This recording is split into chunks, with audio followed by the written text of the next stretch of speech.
Price the lord. ಸುಜ್ಞಾನ ಗ್ರಂಥ 6ನೇ ಅಧ್ಯಾಯ 7ನೇ ವಚನದಲ್ಲಿ ದೇವರ ವಾಕ್ಯ ಹೇಳ್ತದೆ, ಸರ್ವರಿಗೂ ದೊರೆಯಾದ ಸರ್ವೇಶ್ವರ, ಮುಖದಾಕ್ಷಿಣ್ಯ ತೋರುವವರಲ್ಲ, ದೊಡ್ಡಸ್ತಿಕೆಯನ್ನ ಗಮನಿಸುವವರಲ್ಲ, ಇರಿದು ಕಿರಿದು ಎರಡನ್ನೂ ಮಾಡಿದಾತ ಎಲ್ಲವನ್ನು ಸಮನಾಗಿ ನೋಡಿಕೊಳ್ಳಬಲ್ಲ ಎಂಬುದಾಗಿ.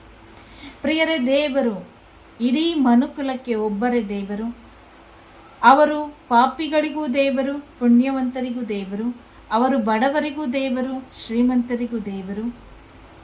ಪ್ರತಿಯೊಂದು ಇಡೀ ಮನುಕುಲದಲ್ಲಿರುವಂಥ ಪ್ರತಿಯೊಬ್ಬರಿಗೂ ಒಬ್ಬರೇ ದೇವರು. ಎಲ್ಲರನ್ನ ಸೃಷ್ಟಿ ಮಾಡಿದವರೇ, ಇಡೀ ಪ್ರಪಂಚವನ್ನು ಸೃಷ್ಟಿ ಮಾಡಿದಂಥ ದೇವರು ಯಾವತ್ತಿಗೂ ಕೂಡ ಇವನು ಪಾಪಿ, ಇವನು ಒಳ್ಳೆಯವನು ಎಂಬುದಾಗಿ ದೇವರು ಮುಖದಾಕ್ಷಿಣ್ಯ ನೋಡುವಂಥ ದೇವರಲ್ಲ. ಎರಡನ್ನ ಉಂಟು ಮಾಡಿದಂಥ ದೇವರು ಎಲ್ಲವನ್ನ ಸಮನಾಗಿ ನೋಡ್ತಾರೆ. ಆದರೆ ದೇವರಿಗೆ ಮುಖ್ಯವಾಗಿ ಏನು ಬೇಕು ಅಂತ ಹೇಳಿದರೆ, ಒಬ್ಬನು ಮಾಡಿದಂಥ ತಪ್ಪನ್ನ ಅರಿತುಕೊಂಡು ಅವನು ಒಳ್ಳೆಯವನಾಗಿ ನೀತಿವಂತನಾಗಿ ಈ ಲೋಕದಲ್ಲಿ ಜೀವಿಸಬೇಕು ಎಂಬುದಾಗಿ. ನಾವು ಅಂದ್ಕೋತೀವಿ ಎಷ್ಟೋ ಬಾರಿ ದೇವರು ಬರೀ ಒಳ್ಳೆಯವರ ದೇವರು ಪಾಪಿಗಳನ್ನು ಕೈ ಬಿಟ್ಬಿಡ್ತಾರೆ, ದೇವರು ಹಾಗೆ ಹೀಗೆ ಅಂತೇಳಿ ನಾವು ಎಷ್ಟೋ ಸಾರಿ ಕೆಲವರನ್ನೆಲ್ಲ ಹೇಳುವಾಗ, ಕೆಲವರ ಜೊತೆಯಲ್ಲಿ ಮಾತನಾಡುವಾಗ ಕೆಲವರೆಲ್ಲ ಹೇಳ್ತಾರೆ, ದೇವರು ಎಲ್ಲಿದ್ದಾರೆ, ದೇವರು ಕೆಟ್ಟದನ್ನು ಮಾಡುವವರಿಗೆ ದೇವರು ಅಂತಾರೆ ಕೆಲವರು. ಇನ್ನು ಕೆಲವರು ದೇವರು ಶ್ರೀಮಂತರಿಗೆ ಮಾತ್ರ ದೇವರು ಅಂತ ಹೇಳ್ತಾರೆ. ಆದ್ದರಿಂದ ನಮ್ಮ ಮನಸ್ಥಿತಿಗಳಂತ ಅಲ್ಲ ದೇವರ ಮನಸ್ಥಿತಿ. ದೇವರು ಎರಡನ್ನ ಕೂಡ, ಒಳ್ಳೆಯದು ಕೆಟ್ಟದ್ದನ್ನು ಸೃಷ್ಟಿ ಮಾಡಿದಂಥ ದೇವರು, ಒಳ್ಳೆಯವರಿಗೂ ದೇವರು, ಕೆಟ್ಟವರಿಗೂ ದೇವರು. ಕೆಟ್ಟು ಹೋಗಿರುವುದನ್ನು ಸರಿಪಡಿಸ್ಲಿಕ್ಕಾಗಿ ದೇವರು ಬಂದರು. ಈಗ ನಾವು ಯಾರನ್ನ ಒಳ್ಳೆಯವರು, ನೀತಿವಂತರು ಅಂತ ಹೇಳ್ತಾ ಇದ್ದೇವೋ, ಆ ನೀತಿವಂತರಂತೆ ನಾವು ಕೂಡ ಜೀವಿಸಬೇಕು ಎಂಬುದಾಗಿ ದೇವರು ಆಸೆ ಪಟ್ಟರು. ನಮ್ಮನ್ನು ಕೂಡ ಪುಣ್ಯವಂತರನ್ನಾಗಿ, ನೀತಿವಂತರನ್ನಾಗಿ ಮಾಡಲಿಕ್ಕಾಗಿ ಯೇಸು ಸ್ವಾಮಿ ಈ ಲೋಕಕ್ಕೆ ಬಂದದ್ದು. ಅದಕ್ಕಾಗಿ ಅವರು ಮತ್ತಾಯನ ಶುಭ ಸಂದೇಶ 20ನೇ ಅಧ್ಯಾಯದ 28ನೇ ವಚನದಲ್ಲಿ ಹೇಳ್ತಾರೆ, ನರಪುತ್ರನು ಬಂದಿರುವುದು ಸೇವೆ ಮಾಡಿಸಿಕೊಳ್ಳುವುದಕ್ಕಾಗಿ ಅಲ್ಲ, ಬದಲಾಗಿ ಸೇವೆ ಮಾಡುವುದಕ್ಕೆ ಹಾಗೂ ಸರ್ವರ ಉದ್ಧಾರಕ್ಕಾಗಿ. ಅಂದರೆ ಸರ್ವರು ಅಂತ ಹೇಳಿದಾಗ ಎಲ್ಲ ಥರದ ಜನರು, ಪಾಪಿಗಳು, ಪುಣ್ಯವಂತರು, ನೀತಿವಂತರು, ಅನೀತಿವಂತರು, ಪ್ರತಿಯೊಬ್ಬರನ್ನ ಉದ್ಧಾರ ಮಾಡಲಿಕ್ಕಾಗಿ ದೇವರು ಈ ಲೋಕಕ್ಕೆ ಬಂದದ್ದು. ದೇವರ ಆ ಒಂದು ಪ್ರೀತಿಯನ್ನ ಅರಿತುಕೊಂಡು ಪ್ರತಿಯೊಬ್ಬರು ಕೂಡ ಈ ಲೋಕದಲ್ಲಿ ಜೀವಿಸಬೇಕು.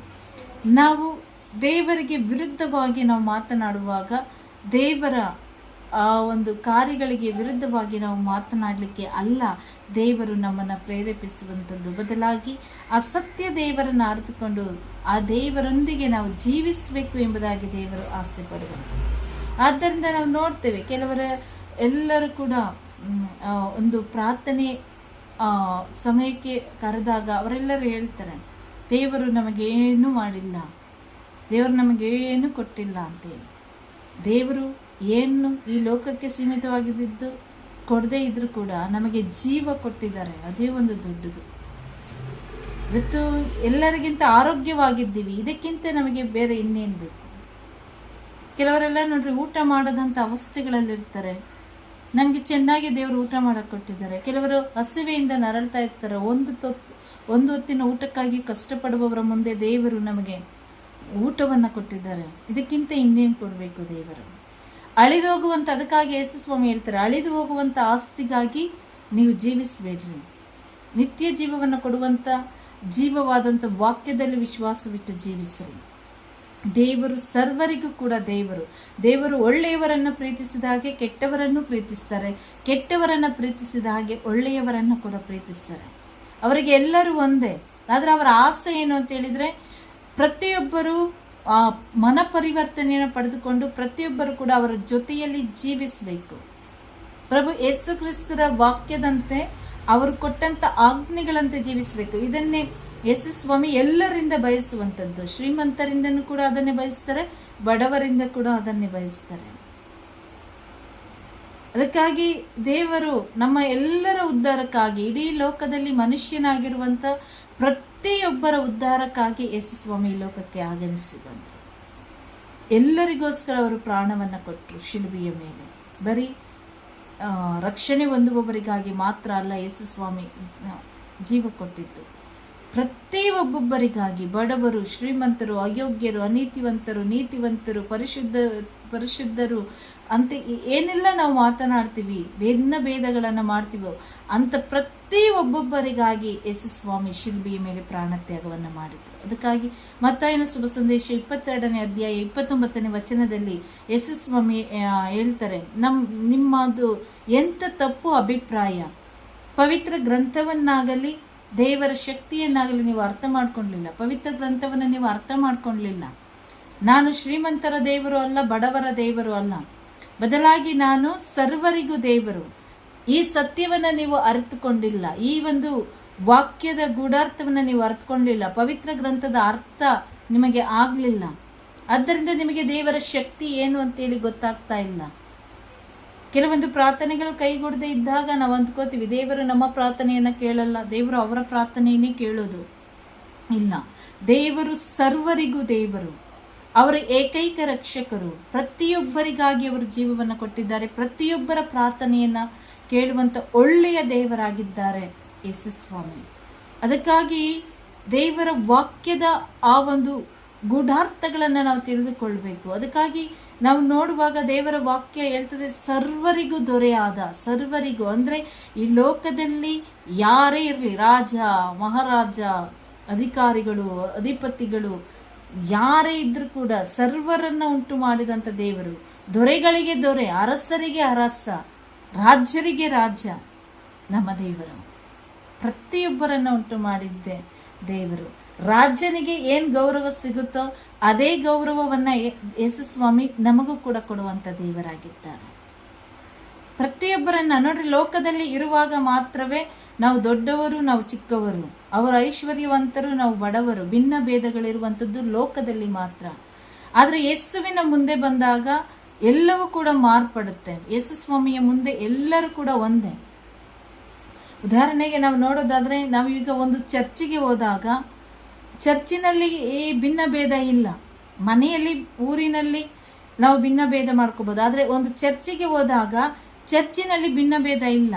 ಅವನು ಶ್ರೀಮಂತನಾಗಿರಲಿ, ಘನವಂತನಾಗಿರಲಿ, ಅವನು ಅಧಿಕಾರಿ ಆಗಿರಲಿ, ಅವ್ರು ಯಾರೇ ಆಗಿರಲಿ, ದೊಡ್ಡ ವ್ಯಕ್ತಿಗಳಾಗಿದ್ರು ಕೂಡ ಒಬ್ಬ ಬಡವ ಯಾವ ಜಾಗದಲ್ಲಿ ಕೂರ್ತಾನೋ ಅದೇ ಜಾಗದಲ್ಲೇ ಅವರು ಕೂರಬೇಕು. ಇದು ದೇವರ ಆಲಯದಲ್ಲಿ ದೇವರ ಮಕ್ಕಳಿಗೆ ಕೊಡುವಂಥ ಸಮಾನತೆ. ಲೋಕದಲ್ಲಿ ಮಾತ್ರ ನಾವು ಕಿತ್ಲಾಡ್ಬೋದು, ನನ್ನ ಹಣದಲ್ಲಿದ್ದೀನಿ, ಆಸ್ತಿಯಲ್ಲಿದ್ದೀನಿ, ನಾನು ಆಗಿದ್ದೀನಿ, ಹೀಗಿದ್ದೀನಿ, ನೀವು ಹೀಗಿದ್ದೀರಾ, ನಾನು ಮುಂದೆ, ನೀವು ಹಿಂದೆ ಅಂತೇಳಿ ಲೋಕದಲ್ಲಿ ನಾವು ಕಿತ್ಲಾಡ್ಬೋದು. ಆದರೆ ದೇವರ ಮುಂದೆ ಬಂದಾಗ ಒಬ್ಬ ಬಡವ ಯಾವ ಜಾಗದಲ್ಲಿ ಇರ್ತಾನೋ ಶ್ರೀಮಂತ ಕೂಡ ಅಲ್ಲೇ ಇರಬೇಕು. ಶ್ರೀಮಂತ ಯಾವ ಸೀಟಿನಲ್ಲಿ ಕೂತಿದ್ದಾನೋ ಬಡವ ಕೂಡ ಅಲ್ಲೇ ಕೂರಬೇಕು. ತೆಗೆದಾಕ್ಲಿಕ್ಕೆ ಆಗಲ್ಲ. ನೋಡ್ರಿ, ದೇವಾಲಯಕ್ಕೆ ಹೋದಾಗ ಬಡವ ಶ್ರೀಮಂತ ಎಂಬ ಭಿನ್ನ ಭೇದ ಇಲ್ಲದೆ ಪಕ್ಕದಲ್ಲೇ ಕೂತ್ಕೋತಾರೆ, ಒಂದೇ ಜಾಗದಲ್ಲೇ ಕೂರಬೇಕು. ಇವರು ಶ್ರೀಮಂತರು ಅಂತೇಳಿ ಪೀಠದ ಮೇಲೆ ಅವರಿಗೆ ಸೀಟ್ ಹಾಕಲ್ಲ. ಇವರು ಬಡವ ಅಂತೇಳಿ ಬಾಗ್ಲಿಂದ ಹೊರಗಡೆ ಚೇರ್ಗಳನ್ನು ಹಾಕಲ್ಲ. ಬದಲಾಗಿ ಆ ಶ್ರೀಮಂತ ಎಲ್ಲಿ ಕೂರ್ತಾನೋ ಅಲ್ಲಿ ಬಡವನು ಕೂರ್ತಾನೆ, ಬಡವ ಎಲ್ಲಿ ಕೂರ್ತಾನೋ ಅಲ್ಲಿ ಒಬ್ಬ ಶ್ರೀಮಂತನ ಅಲ್ಲೇ ಕೂರಬೇಕು. ಇದು ದೇವರ ದೃಷ್ಟಿಯಲ್ಲಿ ಸಮಾನತೆ. ಈ ಸತ್ಯವನ್ನು ನಾವು ಅರ್ಥಕೋಬೇಕು. ಲೋಕದಲ್ಲಿ ಮಾತ್ರ ನಮ್ಮ ಕಿತ್ತಾಟ, ನಮ್ಮ ಕೂಗಾಟ, ನಮ್ಮ ಕಿರ್ಚಾಟ ಪ್ರತಿಯೊಂದು ಕೂಡ ಲೋಕದ ವ್ಯಾಮೋಹಕ್ಕೆ ಒಳಗಾಗಿರೋದ್ರಿಂದ ಈ ಲೋಕದಲ್ಲಿ ನಮ್ಮ ಆ ಸಮಾನತೆ, ಹಕ್ಕು ಬಾಧ್ಯತೆ ನಮಗೆ ಗೊತ್ತಾಗ್ತಾ ಇಲ್ಲ. ಅದಕ್ಕೆ ಯೇಸು ಸ್ವಾಮಿ ಹೇಳ್ತಾರೆ, ದೇವರ ವಾಕ್ಯವನ್ನಾಗಲಿ, ಪವಿತ್ರ ಗ್ರಂಥವನ್ನಾಗಲಿ, ದೇವರ ಶಕ್ತಿಯನ್ನಾಗಲಿ ನೀವು ಅರ್ಥ ಮಾಡಿಕೊಂಡಿಲ್ಲ. ನೀವು ಅರ್ಥ ಮಾಡಿಕೊಂಡಿದ್ರೆ ನೀವು ಒಬ್ಬರಿಗೊಬ್ಬರು ಕಚ್ಚಾಡ್ತಾ ಇರಲಿಲ್ಲ, ಕಿತ್ತಾಡ್ತಾ ಇರಲಿಲ್ಲ, ಕೂಗಾಡ್ತಾ ಇರಲಿಲ್ಲ. ದೇವರ ಪ್ರೀತಿ ಇದೇನೆ. ದೇವರು ಮನುಕುಲಕ್ಕೆ ದೇವರವರು, ಒಬ್ಬರ ದೇವರಲ್ಲ, ಬರೀ ಕ್ರಿಶ್ಚಿಯನ್ ಅವರ ದೇವರಲ್ಲ, ಬರೀ ಯಾರೋ ಶ್ರೀಮಂತರ ದೇವರಲ್ಲ. ನಮ್ಮ ದೇವರು ಸರ್ವರಿಗೂ ದೇವರು, ಸರ್ವರನ್ನ ಸಮಾನವಾಗಿ ನೋಡುವಂಥ ದೇವರು. ಇದನ್ನು ಕೇಳಿದಾಗ ಕೆಲವರಿಗೆಲ್ಲ ಆಗೋದಿಲ್ಲ. ದೇವರ ವಾಕ್ಯ ಅಂತ ಹೇಳಿದ್ರೆ ಒಂದು ರೀತಿ ಅಸಡ್ಡೆತನ ತೋರ್ತೀವಿ. ದೇವ ವಾಕ್ಯವನ್ನು ಅರ್ಥೈಸಿಕೊಳ್ಳಕ್ಕಾಗದಂಥ ಪರಿಸ್ಥಿತಿಯಲ್ಲಿ ನಾವು ಇನ್ನೊಬ್ಬರ ಮೇಲೆ ಕಿರ್ಚಾಡ್ತೀವಿ, ಕೂಗಾಡ್ತೀವಿ. ಇಲ್ಲಿ ದೇವರ ವಾಕ್ಯ ಹೇಳ್ತದೆ, ಲೂಕನ ಶುಭ ಸಂದೇಶ 4ನೇ ಅಧ್ಯಾಯ 28ನೇ ವಚನದಲ್ಲಿ, ಇದನ್ನು ಕೇಳಿ ಪ್ರಾರ್ಥನಾ ಮಂದಿರದಲ್ಲಿ ಇದ್ದ ಎಲ್ಲರೂ ಕಡುಗೋಪಗೊಂಡ್ರು. ಎಲ್ಲರೂ ಒಂದೇ, ದೇವರ ದೃಷ್ಟಿಯಲ್ಲಿ ಎಲ್ಲರೂ ಒಂದೇ. ಇಲ್ಲಿ ಕೀಳು ಮೇಲು ಇಲ್ಲ. ಇಲ್ಲಿ ಬಡವ ಶ್ರೀಮಂತ ಅನ್ನೋ ಭಿನ್ನ ಭೇದ ಇಲ್ಲ. ಪ್ರತಿಯೊಬ್ಬರು ದೇವರು, ಸರ್ವರಿಗೂ ದೇವರು ಸರ್ವರ ಉದ್ಧಾರಕ್ಕಾಗಿ ಲೋಕಕ್ಕೆ ಬಂದಿದ್ದಾರೆ. ದೇವರು ಪ್ರತಿಯೊಬ್ಬರನ್ನ ಅನುಗ್ರಹಿಸ್ತಾರೆ. ದೇವರು ಪ್ರತಿಯೊಬ್ಬರಿಗೂ ಆಶೀರ್ವಾದವನ್ನ ಕೊಡ್ತಾರೆ. ದೇವರು ಪ್ರತಿಯೊಬ್ಬರನ್ನ ಒಂದೇ ರೀತಿಯಾಗಿ ಕಾಣ್ತಾರೆ ಎಂಬ ಈ ನುಡಿಗಳನ್ನ ಕೇಳಿದಾಗ, ಯೇಸುಸ್ವಾಮಿಯ ಬಾಯಿಂದ ಬಂದಂತ ಈ ಮಾತುಗಳನ್ನ ಕೇಳಿದಾಗ, ಆ ಪ್ರಾರ್ಥನಾ ಮಂದಿರದಲ್ಲಿ, ಬೇರೆ ಎಲ್ಲೋ ಅಲ್ಲ, ಊರಲ್ಲ, ಕೇರಿಯಲ್ಲ, ರಾಜ್ಯದಲ್ಲಿ ಅಲ್ಲ, ವಿಶೇಷವಾಗಿ ದೇವರ ಸ್ಥಳದಲ್ಲಿ, ದೇವರನ್ನ ಆರಾಧನೆ ಮಾಡುವಂತ ಸ್ಥಳದಲ್ಲಿ ಇದ್ದಂತ ಕೆಲವರಿಗೆ ಕೋಪ ಬಂತು. ಅದು ಎಂತ ಕೋಪ ಅಂತ ಹೇಳಿದ್ರೆ ಕಡುಗೋಪ ಅಂತ ಹೇಳಿದ್ರೆ ಅವನನ್ನ ಕೊಂದು ಬಿಡುವಷ್ಟು ಕೋಪ ಅವರಲ್ಲಿ ಹುಕ್ಕಿ ಬಂತು. ಅದಕ್ಕಾಗಿ ಯೇಸುಸ್ವಾಮಿಯನ್ನ ಅವ್ರು ಏನ್ ಮಾಡ್ತಾರೆ, ಒಂದು ಬೆಟ್ಟದಿಂದ ತಳ್ಳಿಕ್ಕೂ ಕೂಡ ರೆಡಿ ಆಗ್ಬಿಡ್ತಾರೆ. ದೇವರ ಪ್ರೀತಿಯ ಅರಿವು ಯಾರಿಗೆ ಇರೋದಿಲ್ವೋ ಆಗ ಇಂಥ ಒಂದು ಎಲ್ಲ ಕಾರ್ಯಗಳಲ್ಲಿ ನಾವು ಸಿಕ್ಕಿ ಹಾಕೋತೀವಿ. ದೇವರು ನಮಗೆ ಮಾತ್ರ ದೇವರಲ್ಲ, ದೇವರು ಇಡೀ ಮನುಕುಲಕ್ಕೆ, ಇಡೀ ಜಾತಿ ಜನಾಂಗಕ್ಕೆ ಅವರು ದೇವರು. ಇವತ್ತು ನಾವೇನೆಲ್ಲ ಮಾಡ್ಕೊಂಡಿದ್ದೀವಿ, ಮೇಲು ಕೀಳು, ಆ ಜಾತಿ ಈ ಜಾತಿ, ಆ ಭಾಷೆ ಈ ಭಾಷೆ, ಏನೆಲ್ಲ ಕಿತ್ತಾಡ್ತಾ ಇದೀವಿ, ಇದು ಲೋಕಕ್ಕೆ ಮಾತ್ರ, ಲೋಕಕ್ಕೆ ಸೀಮಿತವಾಗಿದ್ದು ಮಾತ್ರ. ಇದು ಸ್ವರ್ಗ ರಾಜ್ಯದಲ್ಲಿ ಈ ಜಗಳ ಎಲ್ಲ ನಡೆಯೋದಿಲ್ಲ. ಈ ಜಗಳ ಎಲ್ಲ ಯೇಸುಸ್ವಾಮಿಯ ಮುಂದೆ, ದೇವರ ಮುಂದೆ ನಡೆಯಲ್ಲ. ದೇವರು ಹೇಳ್ತಾರೆ, ಸರ್ವರನ್ನ ಪ್ರೀತಿಸಿರಿ. ಈ ಪ್ರೀತಿಯಿಂದ ಪ್ರತಿಯೊಂದನ್ನ ಪಡೆದುಕೊಳ್ತೀರಿ. ಪ್ರೀತಿ ಎಲ್ಲಿರುತ್ತೋ ಅಲ್ಲಿ ಭಯ ಇರಲ್ಲ, ಭೀತಿ ಇರಲ್ಲ. ಪ್ರೀತಿ ಎಲ್ಲರನ್ನ ಸಮನಾಗಿ ಕಾಣುತ್ತೆ. ಪ್ರೀತಿ ಎಲ್ಲರನ್ನ ಒಗ್ಗೂಡಿಸುತ್ತೆ.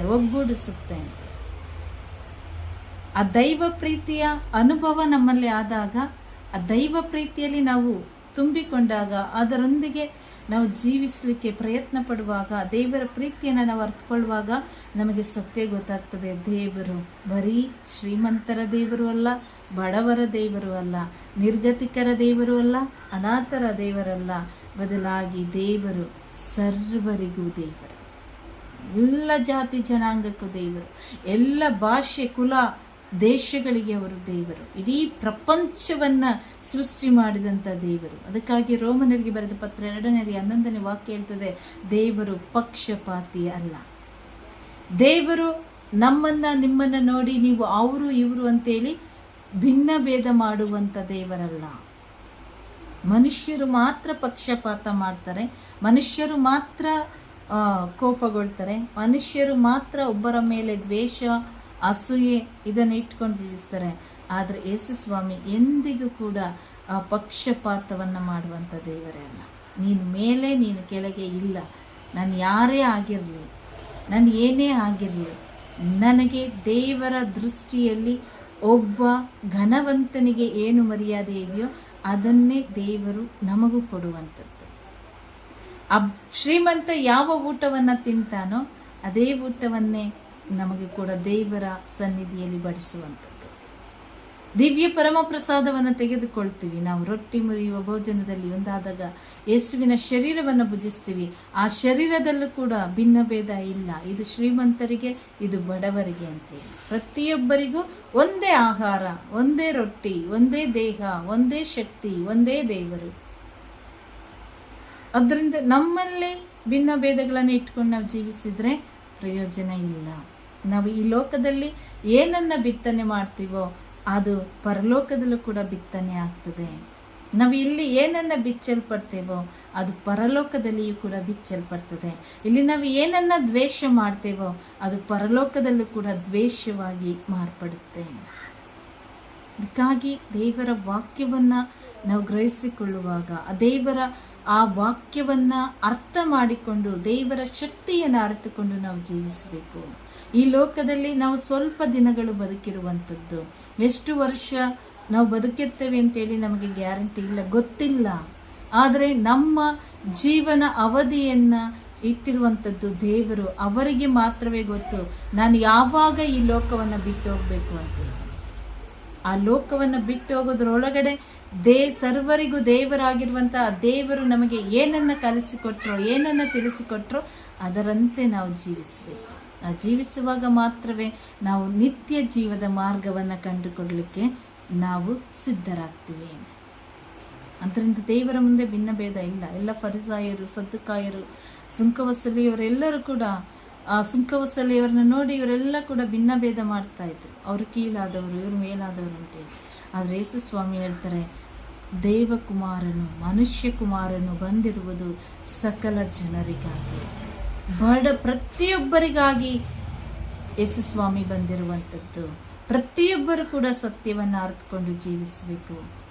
ಆ ಸತ್ಯದ ಆ ಕೃಪೆಯಲ್ಲಿ ತುಂಬಲ್ಪಡಬೇಕು.